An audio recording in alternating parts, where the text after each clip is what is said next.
So as I was about to hit the record button, a thought came to me. So at the end of the DLC trailer for the Elden Ring DLC, Shadow of the Erd Tree, they show a small snippet of Mikola at the end of the trailer. And, you know, they don't show his face. And they also, he appears to be doing something to the Shadow Erd Tree that is in the Shadowlands. And he's putting his, like, hand up to it. You know, it's there in the distance. And I might have to watch it again, but it looks like there's, like, a second, like, almost like a spirit tree like clipping through the, you know, the one that is actually physically there. He appears to be doing something to it at the very least. And you know, with Mikola being like the main focus and the main like question mark of the vanilla game and now the DLC, he's now the big focus along with, you know, Mesmer and Marika as well. I have this gut feeling that I feel like that scene and whatever is going to affect the game, because they said once you beat the DLC you'll know you've beaten the DLC and that's the end. They gave off this impression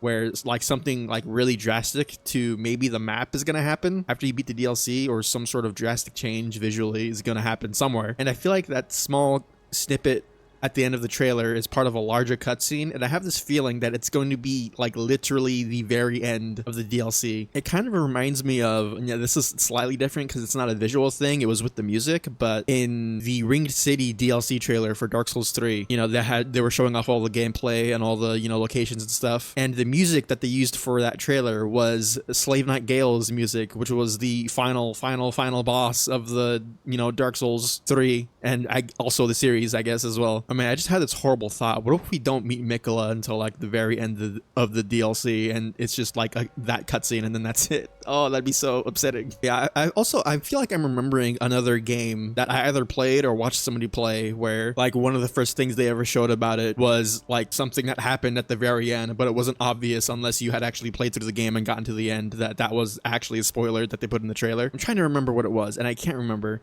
I mean, obviously, Elden Ring, you know, the main menu music is also literally the final boss OST at the end of the game. Maybe it'll come to me over the course of this recording, but it probably won't. But yeah, that long rambling intro over, man, I can't wait for the DLC. So getting sucked back into this game again is like delaying me on so many other things I should be doing. I still need to play Sekiro. The next time I make a video will probably be me playing Sekiro. Probably just fighting Owl, because that'll probably take forever and be enough footage for a recording session in and of itself. But yeah, where is it? I don't think I can actually show you the oh wait, there you go. Yeah, I can actually show you. So the last time I played, I don't remember what my hour count was at on this character, but yeah, you can see there it's now at 30 hours. Like I mentioned the last time, people can, you know, if you know what you're doing, you can blast through this game in like under 5 hours. It's kind of crazy. But like I also said, I do like to do everything and grab everything, even if I don't need it, because I'm a crazy person. But yeah, in the interim, while I have been playing off camera, I've done the entirety of Liurnia, went all the way up to the Carrion Manor, and I started doing Ronnie's quest line and Blythe and everything and all that. And I also started doing Caelid. Now I'm going to fight Ranala right now, and then I'll probably go fight O'Neill, and then what's his name, Radon. So depending on how shit I am, this video will probably be a decent length. But yeah, since the last video, the build has changed up quite a bit. I think in the last video, was I still using Bloodfang in the last video? I don't remember. But at some point, I switched to dual-wielding axes, and I was using the Rose's axe, and the weapon art on this, which you summon a bunch of skeletons and they attack like a centered opponent, there's like 4 of them, they all swing down. It's actually pretty good. Sometimes it's kind of wonky to hit people with it, but when they all hit, you know, it's pretty good. It's good damage. Although I won't lie, I really wanted to like dual-wielding axes, but the moveset is kind of mid. It's not super great. And then I actually ended up switching to dual-wielding rapiers. I have Rajir's rapier right here, and I have the Frozen Needle, which I forgot was in the game. I feel like the person who made this really liked the DS2 DLC, and they wanted to put that weapon in the game again. I don't think it's nearly as good as it was in that, but I mean, it's literally an ice rapier that has an ice projectile on it. So, but yeah, I kind of wanted something that was like really fast hitting, but I didn't want to use like daggers because they do like no damage, and they also have really short range. I also changed the visual appearance of my character a little bit, and the armor I'm wearing, I'm kind of going for like a weird like pirate thing, although I feel like if I wanted to do that, I should probably like wear this. But I mean, this shirt is like, it's like very piratey, but also, I don't know, I don't like how like gross and dirty it looks. I wish there was like another version of the shirt that was like clean. Maybe I'll switch between this and not wearing it. I kind of like how not wearing a shirt, I don't know. Maybe I'm just weird. But yeah, that's enough babbling. I'm gonna go in here and stab this single divorced mother. That was awful. Also, while uploads have not been as frequent as I would like them to be, the support that I've gotten on the last few Elden Ring videos, I just want to mention that I really appreciate it. You know, all the views and the people who have subscribed from those videos. Just know that your, support is very much appreciated.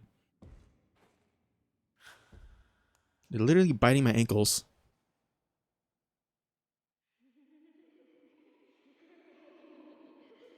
I really liked the visual appearance of my character now.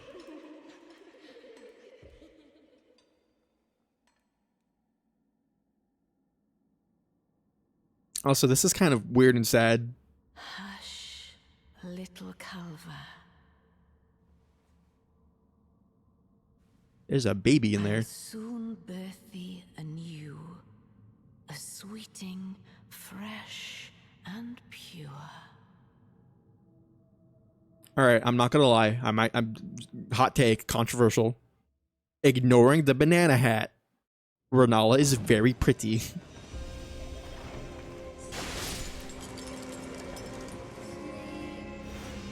Also, I think for the Elden Ring videos, I'm gonna refrain from putting music in the background. I tried it in the last one and it was fine, but it was also kind of awkward trying to balance the background audio, which still had the in-game music on, because... Oh my god. Oh my god. Alright, I won't lie, maybe I'm a bit over leveled, but, we take those. It's part of the game. You can go anywhere you want. It's fine. But yeah, balancing the in-game music audio and the music I would put in was just kind of awkward and annoying. Also, Renala's story is so sad. She doesn't deserve, like, any of this. My beloved. Like, this is kind of sad. Fear, I will hold thee. And our character walks forward like we're gonna fucking murk the shit out of her. Will be countless born forever and ever.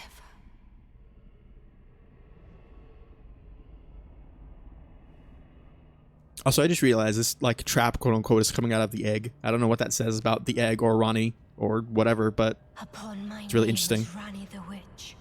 I have that as the stream notification. That voice clip. Shall not be disturbed by thee. I'll say it took me a while to understand what was actually happening here. Foul trespasser.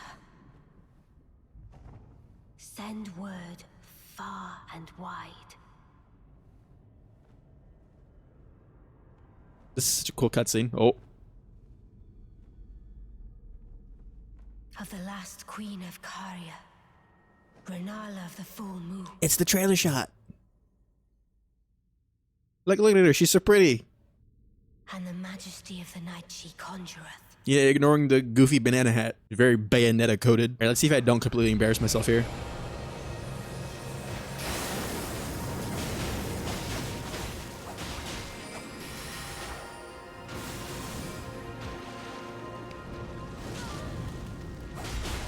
Oh. Oh, she just whipped out the dragon immediately. I see. I can't say I exactly blame her. The dragon is gonna smash the shit out of me. Wow. Wow, I did like no damage.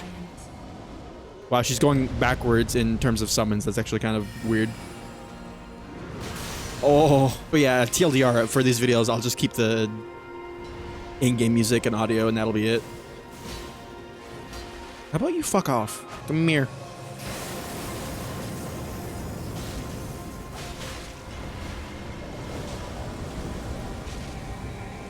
Wow, I just murked all of them. Wow, that was easy.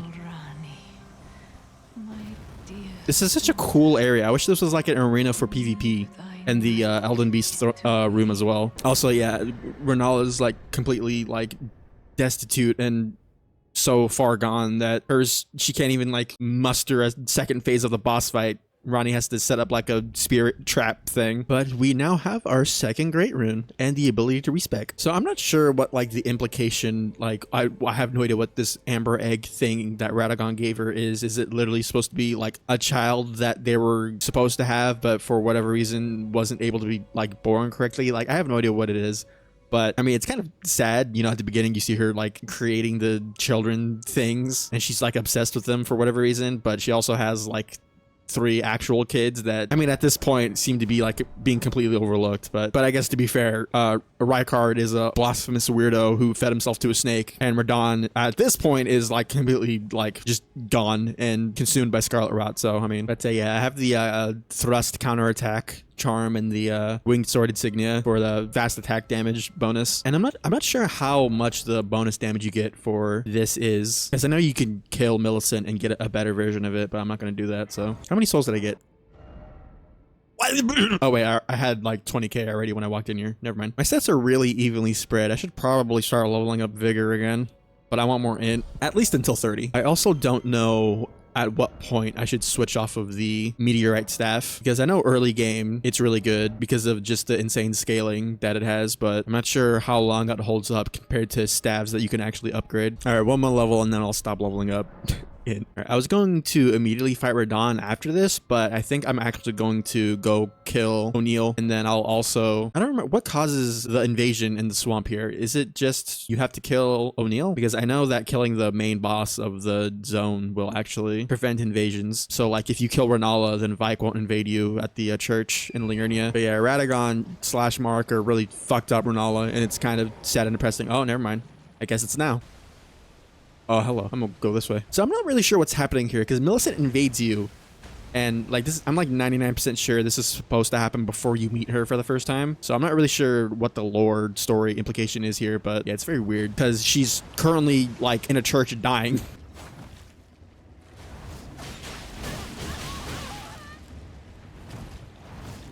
Oh, leave me alone. I actually had like a PTSD scare for a second when she did that. Where do you get Flame of the Red Mains? I need that. That's what I need. Fucking stop it. If I didn't have this rune arc activated, I probably would get murdered by that. There we go. What do I get for doing this? Oh, you should get a bunch of runes. Weird. Also, yeah, this is clearly where like Melania blew up when she was fighting Radahn. But the weird part about that is if this is where they fought, and this is where, you know, she bloomed for the first time, assumedly. Like, why is Radahn in the Wailing Dunes and not here? In terms of lore, not for, like, gameplay reasons, because obviously it would be weird if he was just walking around here.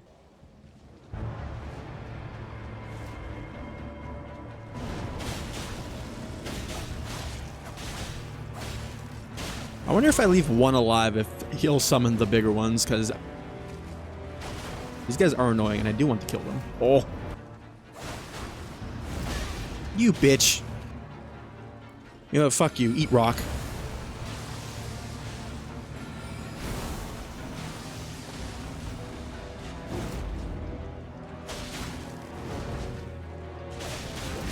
Ow.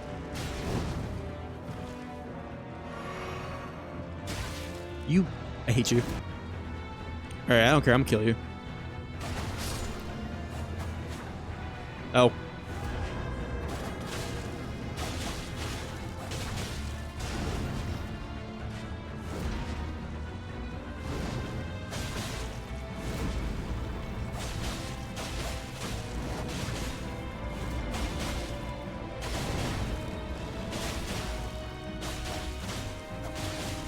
Die. Thank you, rapiers. Got the needle. All right, that was quite the uneventful boss fight, although I don't know what I was really expecting there, to be honest. I remember that there's this funny theory. I don't remember whether it's O'Neil or Niall, but there's this theory that Godric has one of their feet because I think it's Niall, actually, because he has the prosthetic leg thing. But there's this theory that Godric has his foot because the armor that's on that foot is like the same as the foot that Godric has. So whether or not there's any actual credence to that, it would be really funny if that was true. Although I don't think it's on the right foot, actually. So, I mean, I could just be talking on my ass. But where the hell is... It's here, right? Yeah, it is. Okay. All right, this will probably be the last boss fight for the video. In the interim, while I've been playing off camera, I've been just listening to and watching all of Quaileg's videos on YouTube about the Elden Ring lore. Like, time just flies by while I'm playing this game. I like playing games and then also watching videos of either people playing the game or people just talking about it. It's rare that I play a video game and don't have like something in the background. It's part of the reason why I don't really stream all that much and I hesitate on making videos is because one, obviously it's just sometimes it's just awkward to do, but Also, when I like to play video games, I like to zone out and just listen to stuff. So, but yeah, here we are in Redbane Castle with the squad. Champions, welcome. The stars have aligned. The festival is nigh. General Radahn, mightiest demigod of the Shattering, awaits you. Champions, prepare for battle. Defeat the general, claim glory, and grab that great rune. A celebration of war. The Radahn Festival! That line is so good. They used that line in the trailer. I think it was the launch trailer for the game, and like, oh, with the music and everything. Oh, it was so good. Oh, I'm probably gonna go watch that trailer again after I make this video because it's so good. Thy kind are all of a piece. Pillagers, emboldened by the flame of ambition.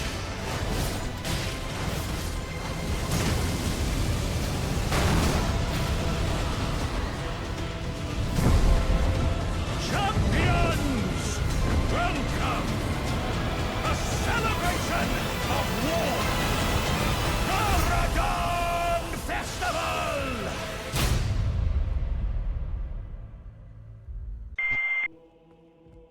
Also, what's up, Clown Boy? Are you good and prepared, young chum? He looks like Slave Nightingale. Festival begins. I wonder if that's intentional. Also, I love this cutscene, so I'm gonna watch the whole thing, Before and so will you. we begin, allow me to paint you the full picture.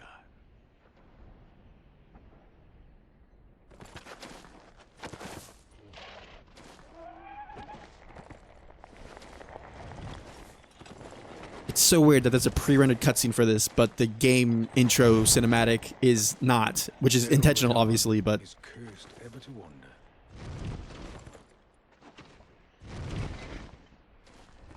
Eaten from the inside by Melania's scarlet rot, his wits are long gone. yeah, it's kind of fucked. He sounds like an animal. So, Now he gathers the corpses of former friends and foes alike, gorging on them like a dog.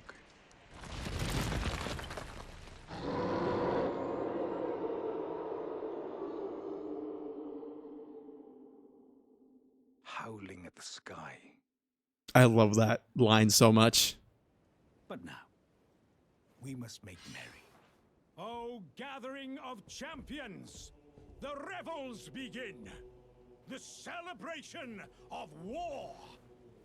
The Radahn Festival! You will find the field of battle past the church ahead, upon the shore under the fort.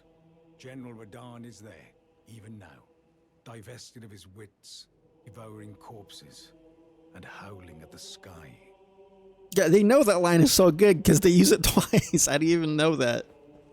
Oh, that's so good. But yeah, I love the idea of like Radahn is like so far gone. He's like not even a person anymore, but like that part of him that is the Star Scourge is still in there. Oh, it's so good. This game is so good. I love this game. Yeah, the weird part about Redbane Castle is that if you come here while the Radahn Festival is like active, none of the doors in there open. So you have to either come here before or you have to kill Radahn for all the doors to open. You can get everything because they're all just inaccessible otherwise. It's so weird. Also, I mentioned the last time I wish like the stakes of Marika were just graces, and this is kind of like a good example because I think there's instances where even if you run past the stake of Marika, sometimes it won't let you respawn at it. It might be like a time thing or something. I'm not sure what it is, but for example here, if you wanted to switch your like Ashes of War or anything, you would have to, and you died, you would have to respawn at the Grace and then call the elevator and then have it go back down. It's just annoying. I wish they were just graces, but yeah, let's do this shit. Also, we're totally summoning the squad. Oh, I forgot how to dodge this. There we go. It's been a minute since I've done this. Also, these things look like Hidan's weapon or Hidan's weapon from Naruto. Every single time I see that, that's what I think of. All right, summon the boys. Ow. How about you fuck off? How about you fuck off?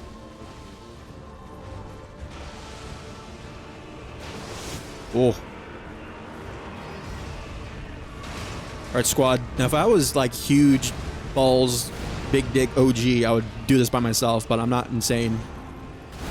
I probably shouldn't have drank that, but it's fine. Also, I don't know if there's a penalty for the souls you get in this fight if you summon all these people, because like you summon them in the boss fight, so I'm not sure how that actually works. I'm missing completely.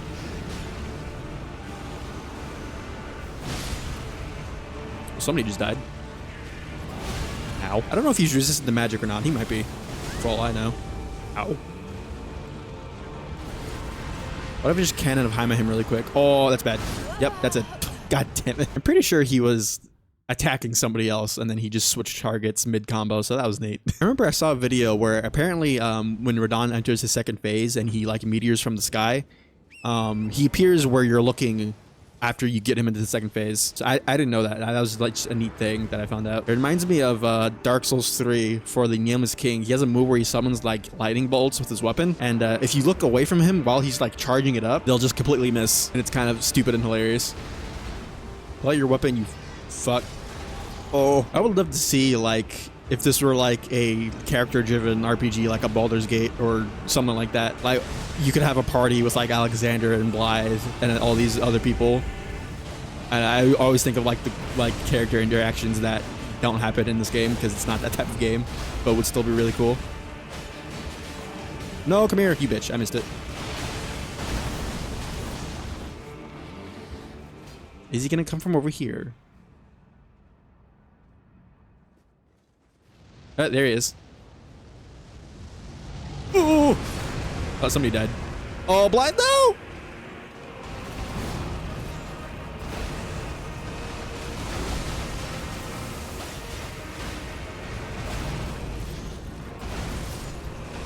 Oh, somebody else died. Well, Alexander, no! I don't know what the timer for those meteors are, but I'm pretty sure they'll instantly kill me if I get hit by them. Which is slightly concerning. Also, I like how out of everybody who died, the Finger Maiden is still here and alive. Oh.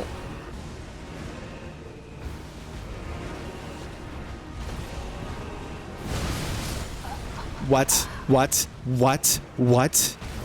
I dodged that. This game is lying. I waited so long to dodge that and it still hit. That's stupid. You know, sometimes I play this game and I'm having the time of my life, and then other times I play this game and it feels like Miyazaki's personally out to get me and ruin my day. That did not hit me. Oh, also in the background, I've been playing more FF7, and I got to the part right where they dropped the plate. If you know, you know, but like I knew that was a thing that happened. Like, you know, you hear about, you know, old games and their stories via like internet osmosis, and like I don't know, that was a heavy moment because even like the game's old and it's kind of goofy.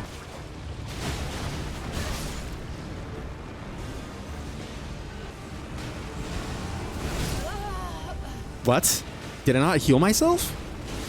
But yeah, anyways, like I said the last time I talked about it, the story, the characters, the music, just the general art direction, all that stuff comes together and it's really cool, and I'm enjoying it thoroughly. The one part that I was hoping I would get used to, and I'm kind of like still iffy on, is the active battle system where everybody is on like a timer instead of like taking turns. But I think I'm getting used to it the more and more that I play, so it's fine currently. But one thing that I really dislike, and it's not a FF7 problem, it's like an old RPG problem, is the random battles in RPG games. It's like it's really annoying when you're trying to get through a section, especially in certain areas. Like I got lost in, what is it, the train yard, as you're trying to get back to Sector 7 or whatever it's called, to stop them from dropping the plate. I got lost at the like bit right before you get back to Sector 7 in the train yard, and part of this is just me being stupid, but I feel like part of it is also like, you know, because the game is like, I had a hard time figuring out where the fuck I was supposed to go because the game doesn't make it very clear.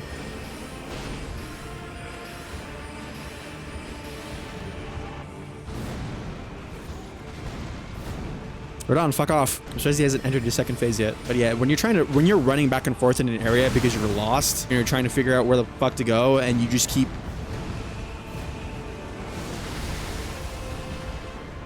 getting attacked by all these random ass enemies, I'm not gonna be able to do anything about that. I got really annoyed and I almost stopped playing, but I figured out how to get out of there, and I continued slightly more. So, but yeah, random battles are super annoying and not fun.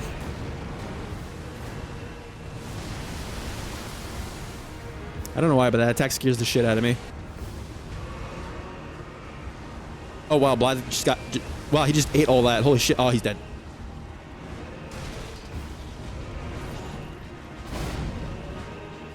God, this boss fight music goes so hard. That's so far away! Come on, you bitch. Get him, Lionel.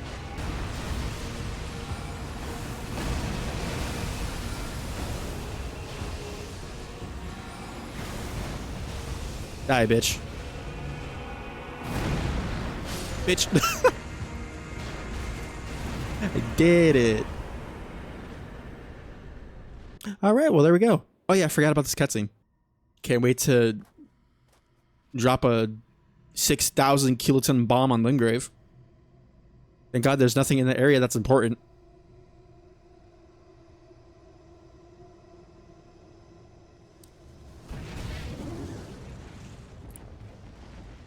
So is that supposed to be Estelle? Or is Estelle already like down there?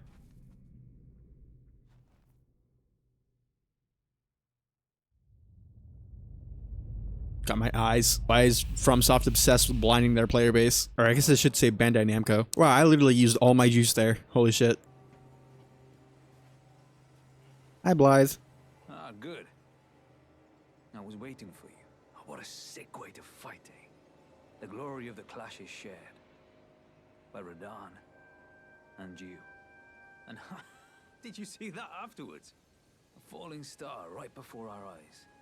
I can't fathom how Radahn was holding back something of that scale. Yeah, he's kind of He was a living built legend different. whenever I saw one. And the path has now been cleared. To Nokran, where Rani's fate will be decided. Let's meet where the falling star bit the earth. That's a cool way to describe that. Take up our souls once more for Mistress Rani. Yeah. The curtain's rising on the final act. It's weird how, like, close I actually am to, like, in terms of progress of the quest line, because I'm technically not even, like, halfway through the game yet. Ah, hello there. It was a battle marvelously fought. You are well and truly a champion. Hey, man, you helped out. I, on the other hand, am nothing but a crock. Nah, you're built different. One hit was all it took to crack me, and for my insides to come spilling out. Well, I mean, you are a pot. But as luck would have it, there's a veritable mountain of warriors' bodies right here. If I can just squeeze this bunch down inside me, I'll be a mighty warrior again in no time. And you know, the bodies found here are exceedingly fine. Who could expect any less from the very warriors who fought in the Shattering? The greatest of all wars. Just you wait and see, friend.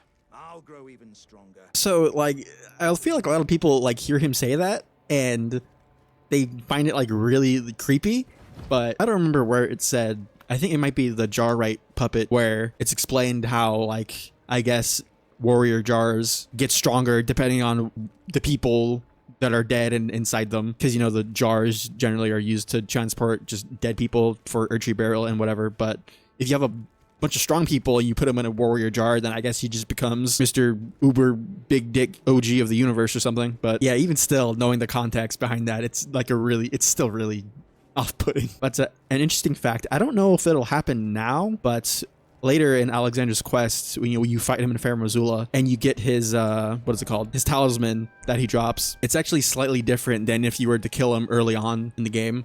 It's noted that in the later version there's small strands of red hair in his, like, jar shard that he drops, and I guess that's implying, you know, it talks about how, like, you know, Alexander is like a warrior and whatever, and it notes that there's little red hairs inside of his inside the jar inside Alexander when you break it. And to me, that implies that Alexander put some of Radahn, at least, inside of his jar so that he could get stronger, which is actually, like, a really cool concept. But yeah, I'm gonna go ahead and end the video here before I play for another shit zillion hours and have to edit a bunch of footage. So if you did enjoy this video and want to help support the channel, then leaving a like and subscribing would be very much appreciated. I'm probably gonna edit this and then while it's uploading, play more Elden Ring. So yeah, I definitely need to go back and beat Sekiro. Aula's like a wall for me, so that'll probably be the next video that I make. But I'm rambling at this point. Anyways, later. Straight away